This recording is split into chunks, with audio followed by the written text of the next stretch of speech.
The cuisine of the 70s was something special. Every dish was unique, with a taste that was rich and flavorful. Even now, decades later, we can't help but look back fondly at some of those nostalgic recipes that sadly have been lost to that era. So join us as we take a look at 20 recipes from the 70s that we think should make a comeback. 1. Chicken divan. Chicken divan is in a class of its own. It's definitely not just your typical casserole. The meal gets its name from its origin point, the Divan Parisian restaurant at Chatham Hotel in New York City, where it was created by a chef named Lagasse and became the restaurant's staple dish in the early 20th century.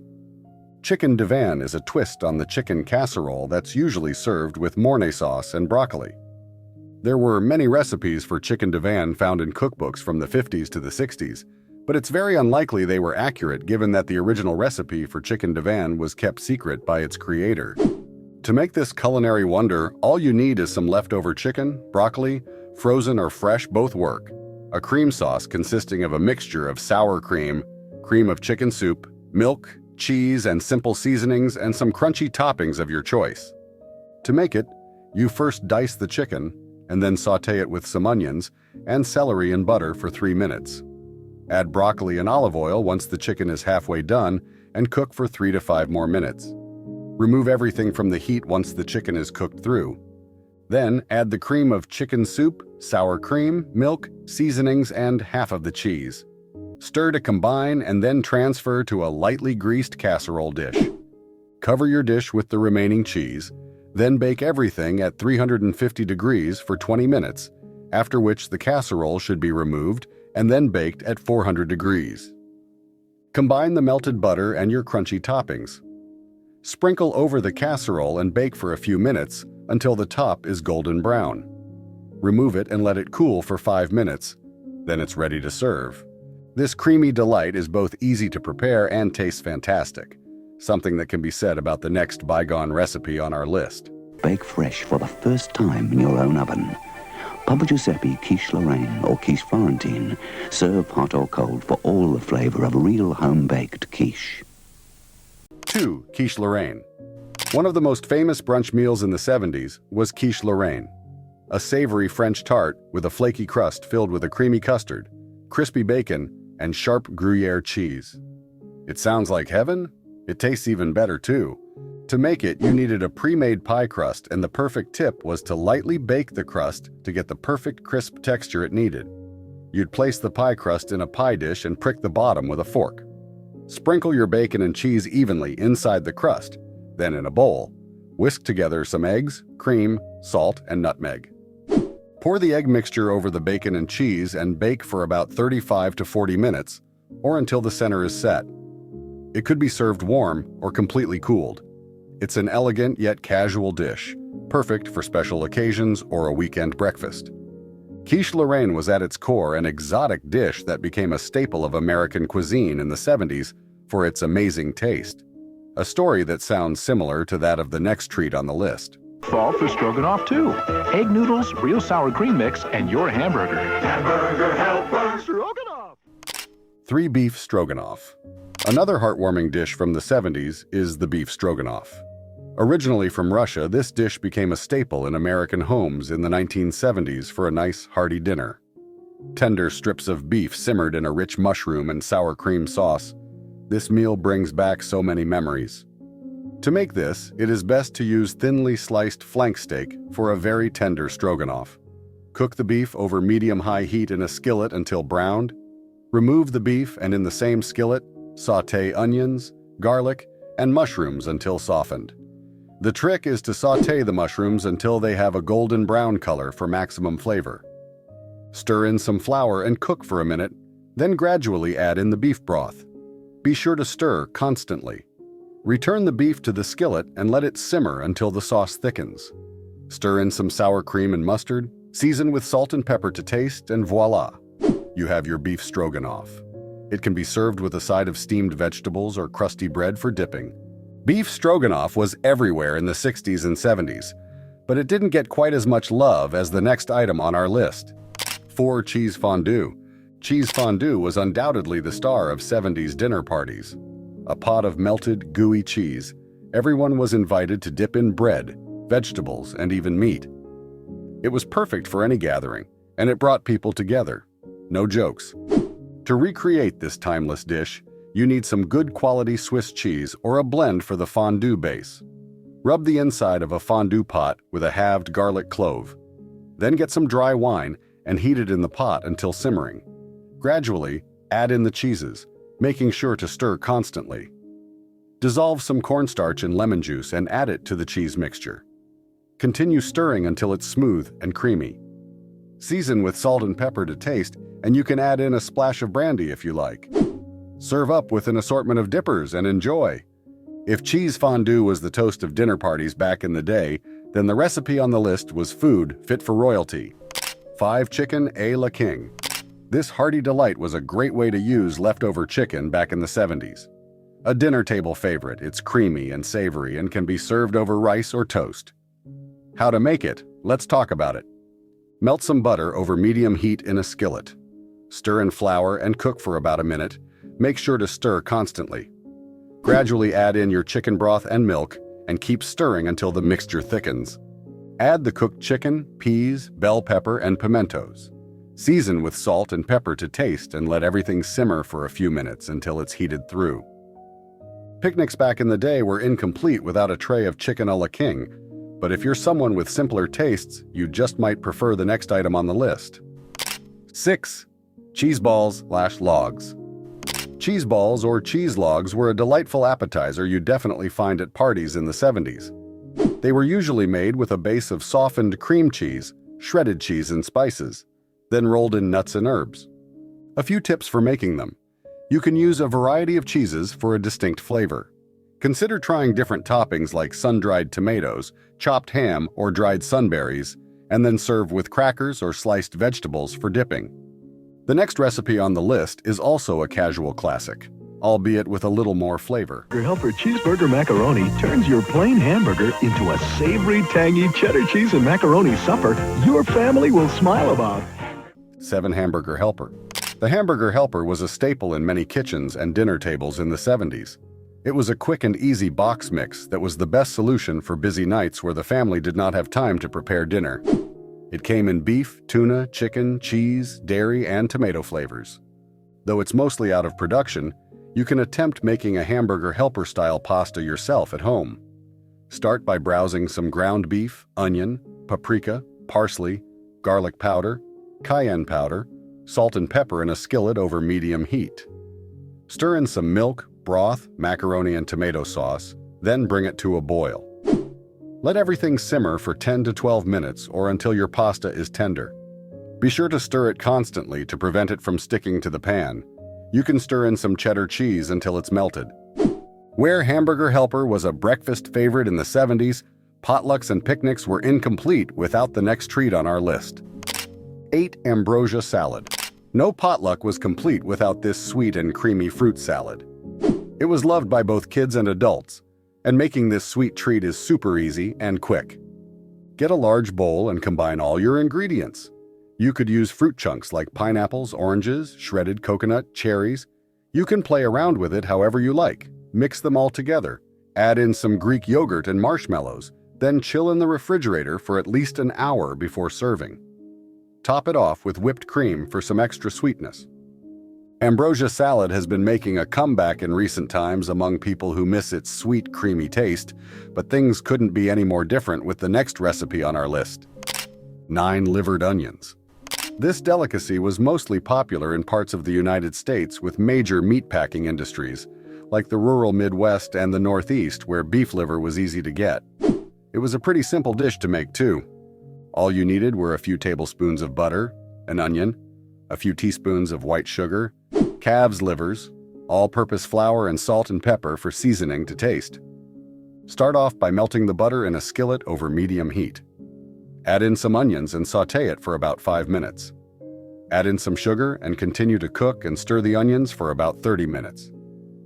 While the onions are cooking, slice the livers into half or quarter-inch pieces and cover them in flour. When the onions are properly browned, take off the heat and set them aside.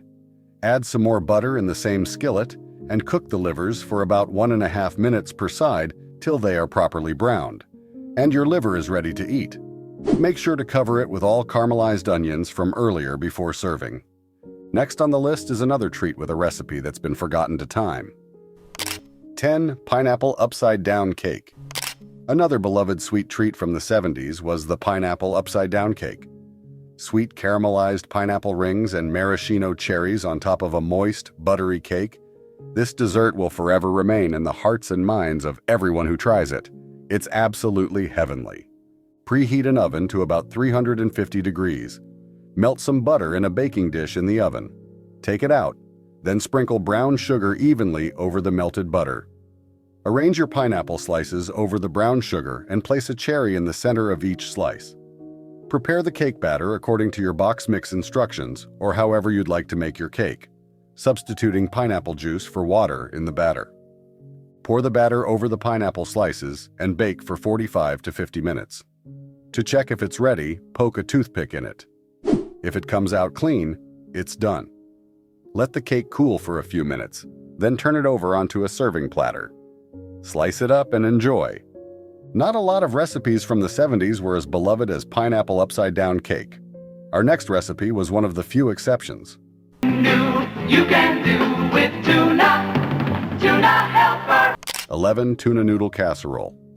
Another potluck favorite was the tuna noodle casserole. A classic dish, creamy, cheesy, and so incredibly satisfying. To make this, you needed a pack of egg noodles. Preheat your oven to about 350 degrees Fahrenheit. While preheating, cook your egg noodles according to the package instructions. Get a large bowl, mix the soup, milk, tuna, peas, and half a block of cheese. Add in your cooked noodles and mix to combine. Pour the mixture into a casserole dish and sprinkle the remaining cheese and some crushed potato chips on top. Bake for 25 to 30 minutes or until it's bubbly and golden. Everyone who was around back then has at least one memory of chowing down on some tuna noodle casserole back in the day, much like with the next item on our list. Gelatin, it's light. And delicious. Why, I don't have to say no to dessert. Sweetheart, you're the best. So for happy endings, don't say no. Say Jell-O gelatin. 12. Jell-O salad. Last, but certainly not the least, the Jell-O salad was a fun way to add some sweetness to any gathering in the 70s. The best part? You can add in anything you want. All you need is some Jell-O gelatin, any flavor, a cup of boiling water, a cup of cold water, and then fruits and nuts or even marshmallows for mixing in. Dissolve the Jell-O in boiling water, and once it's fully dissolved, stir in the cold water. Add your choice of mix-ins and pour the mixture into a bowl. Refrigerate for about 4 hours or until it's set and jiggly. Serve cold and enjoy. It used to be a hit with the kids, and I'm sure it'll be a hit with you too. Remember to always use high-quality ingredients while recreating these recipes. They make all the difference. Jell-O salad was a recipe that came from a time when people were more willing to experiment with unusual combinations, flavors, and textures. Unusual combinations like that of the next dish on our list, 13 ham and pineapple. This unlikely pairing shouldn't work on paper, but in reality, the mix of sweet and savory flavors makes for a surprisingly tasty dish. It's relatively simple to make.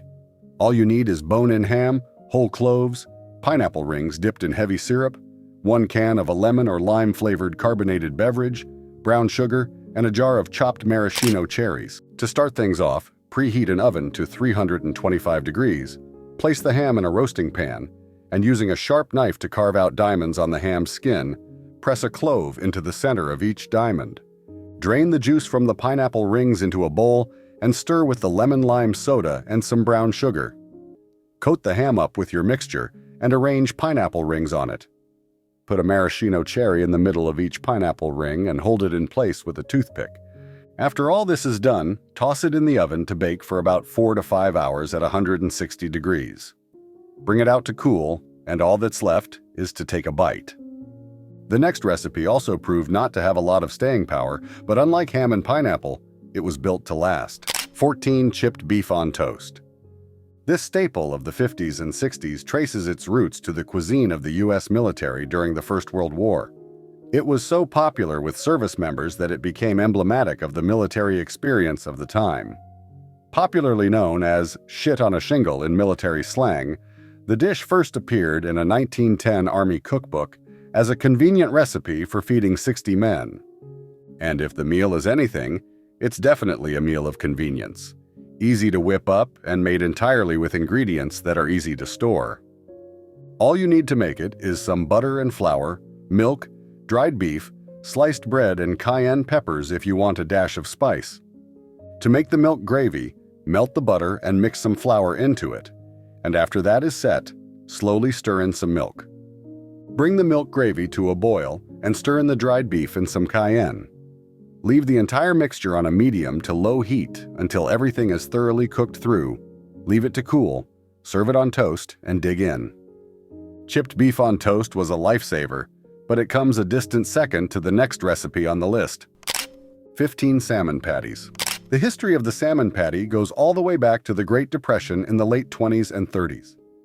This recipe was a result of the American government resorting to sending the South a steady supply of salmon to stave off the nutritional deficiencies people in the region were battling en masse at the time. The recipe had already become a mainstay of Depression-era cookbooks of the time, but by the 70s, it had evolved into a national staple.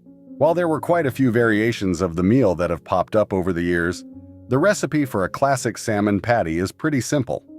All you need is a can of salmon, some breadcrumbs, an onion, an egg, and some olive oil. You start by draining the can of salmon and keeping the liquid. Then add the crumbs, onion, and crack your eggs into the salmon and shape the mixture into patties afterwards.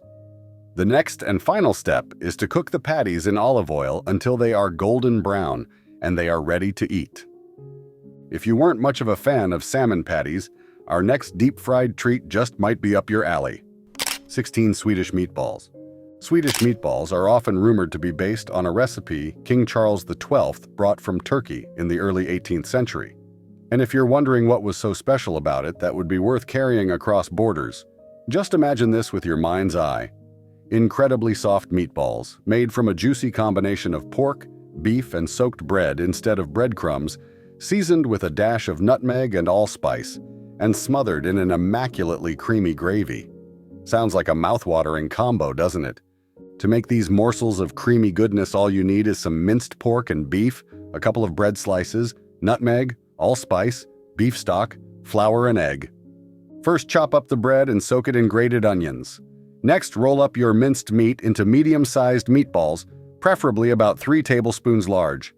Next is the sauce. Mix your beef broth with butter, thicken it with some flour, and then top it all off with some cream. Put the gravy mixture and sear your meatballs in a frying pan for a few minutes. After that's done, add your gravy sauce back into the mix to soak up all the bits left over from browning the meatballs. Heat everything up for a few minutes, and then it's ready to serve. While you can take Swedish meatballs with any set of carbs or even cauliflower, the traditional Swedish meatball is incomplete without some mashed potatoes on the side. Swedish meatballs were a timeless classic that could never really go out of style, much like this next treat. 17 deviled eggs. Deviled eggs have their roots in the ancient Roman Empire. Recipes for the seasoned hard-boiled eggs have been found in cookbooks for medieval-era cuisine, specifically one that was written in the Andalusian region of Spain in the 13th century. While the dish spread like wildfire in the European countryside, it wouldn't be until the end of the 19th century that deviled eggs would make their first appearance in American cuisine. But fast forward to the 1950s and 60s and deviled eggs had already become a standard dinner option. While countless recipes have evolved for the treat over the multiple centuries, at its core, deviled egg is still an incredibly simple meal to make. Just get your eggs ready, along with some mayonnaise, some Dijon mustard, vinegar, and salt and pepper for light seasoning. It's optional, but people also prefer to add some paprika in the mix for a dash of flavor. Start by hard-boiling your eggs and leaving them to cool. After the eggs have cooled, slice them in half lengthwise, scoop out the yolk to a small bowl, pulverize it with a fork, and set the egg whites aside. To the egg yolks, add some mayonnaise, Dijon mustard, apple cider vinegar, salt and pepper, and stir all together until creamy. Next, scoop out the deviled egg mixture back and place it back into the egg whites. Sprinkle a dash of paprika on your creation, and you're done. Time to serve it up to family and friends. Deviled eggs were a savory delight, but people with a taste for something spicier just might love our next stuffed treat a little bit more. 18 stuffed peppers. Stuffed peppers are a very common dish enjoyed among a wide variety of cuisines across the world. It's a pretty simple dish, consisting of hollowed-out bell peppers stuffed with any fillings of choice. The American variety of stuffed peppers, famously popularized by Betty Crocker, is typically filled with a mix of ground beef, rice, tomato sauce, and cheese. What you'll need for the recipe are bell peppers, of course, minced meat, baking soda, cooking oil, onions, garlic, tomato sauce, cooked rice, cheese, and a mix of chili powder, cumin, and oregano for seasoning. When selecting the bell peppers for this recipe, keep an eye for fresh, ripe bell peppers that are unblemished and firm. Start by slicing the peppers in half lengthwise. Remove all the membranes and seeds until you're left with the skin. Place the peppers in a baking dish. Drizzle with a bit of oil and sprinkle with a dash of salt. Boil or roast the peppers for about 10 to 15 minutes and then set it aside. Put the minced meat, preferably beef, in a bowl. Add a tablespoon of salt and some baking soda. Mix the whole thing till it's thoroughly combined, then leave it to sit for about 20 minutes and continue with the rest of the recipe. Next, chop up some onions, add them to a skillet, and cook them up for about 3 to 4 minutes. Add some garlic to the mix and cook the whole thing for about a minute more. It's important that the garlic doesn't brown. Now you can add the minced meat into the skillet, seasoned with a mix of chili powder, cumin, and oregano. Cook the entire thing on medium-high for about 4 more minutes until the meat is almost cooked through. Add some tomato sauce and leave it to cook for another 3 minutes. Add some cooked rice and grated cheese, and finally, stir the mix until the cheese melts into it. Now all that's left to do is stuff the bell peppers with your freshly made peppers and top it off with the rest of your cheese. If you're a lover of complex dishes with unique tastes and textures, then you'll definitely love the next treat on the list too. 19. Baked Alaska. Baked Alaska, also known as Bombay Alaska, is an icy hot explosion of sweetness consisting of ice cream and cake topped off with browned meringue. It started as a strictly high-end dessert offering when the dish was created in the early 60s, but in later years it would rise to staple status in the continental United States and abroad. To make it, you'll need vanilla ice cream, egg whites, cream of tartar, salt, sugar, and of course, a cake. Start by packing the ice cream into a bowl and freeze it overnight. Beat egg whites, sugar, cream of tartar, and salt in a bowl until the mixture stiffens and stiff peaks start to form. Remove the ice cream from the freezer and carefully turn the ice cream out on the top on the cake until the cake is almost completely covered. Spread the meringue mixture over the ice cream-covered cake and freeze it for 2 hours. While it's still in the freezer, preheat an oven to 425 degrees and then lightly bake the cake for about 10 minutes until the meringue turns light brown. And there you have it. Your icy hot delight is ready for you to dig in. Just like the frosty tips of the Baked Alaska, the last dish on the list was the peak of 70s cuisine. 20. Chicken Kiev. Chicken Kiev is a variation on French haute cuisine that most likely originated in Russia at the start of the 20th century. The dish, which started out strictly as a gourmet option in Russian and Ukrainian cuisine, quickly became popular across Europe and North America. Given its roots in French haute cuisine, the dish is fairly complicated to make, but not too far that it's too far out of the scope of what the average person can prepare.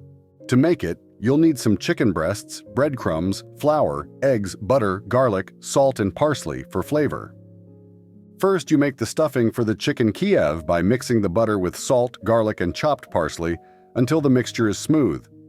Spread it out on some baking paper in the shape of a rectangle, freeze it until it gets firm, and then cut it lengthwise into 2 pieces. You start by taking the chicken breast and cutting it into 2 pieces lengthwise, and proceeding to pulverize it with a rolling pin.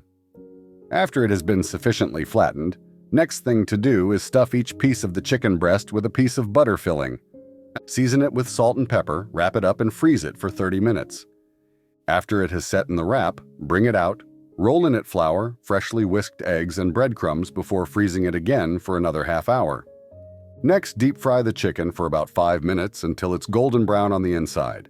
It will still be raw on the inside after this, so we'll finish the process by putting the chicken Kiev in the oven for another 15 minutes so it can cook thoroughly. Enjoy! We've come to the end of our foray into the 70s culinary world with 20 recipes from that decade we think should definitely come back today. What was your favorite? Which one will you be trying out? Do let us know in the comments. Don't forget to like this video, subscribe, and share it to someone who you think would love to try out these recipes. Until next time,